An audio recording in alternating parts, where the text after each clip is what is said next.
So I've received multiple requests over the last couple of weeks for custom made rugs, and I just want to take a second to say thank you for everybody that has reached out. But I also do want to address the elephant in the room, and that is the price.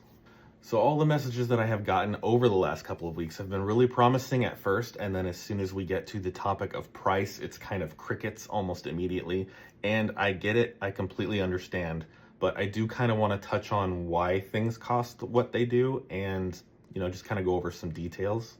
So this Chikorita rug right here was a commission for one of my old Navy friends who was separating from the military, and she kind of wanted to treat herself to something nice. This rug ended up being about 54 inches in length, which is quite large, and it took me nearly 15 hours to complete. I ended up charging her around $500 for this rug.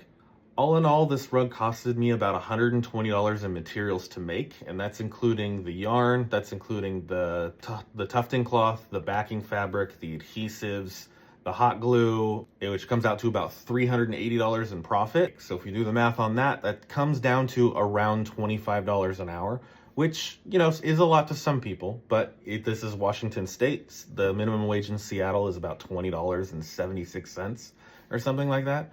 So $25 in Washington's not much to write home about. And I understand that's not the same for everywhere in the country. I know like Wyoming and Georgia is like $7 an hour or something like that, which is crazy.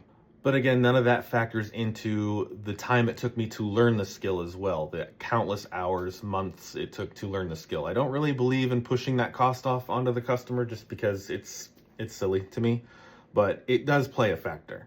At the end of the day, I don't really think that the issue is the price of the product so much as it is wanting a handmade, custom, one-of-a-kind piece at a mass-produced price. And this is a luxury service, however, I do take steps to make sure that that is adequately portrayed. I've seen a lot of other rug makers, when they pack their orders, they just kind of roll up the rug, wrap it in plastic wrap, shove it in a tube, and send it on its way. I don't really like doing that. I don't think that that adequately portrays the luxury aesthetic. My approach is much different just because I think that presentation is just as important as the finished product.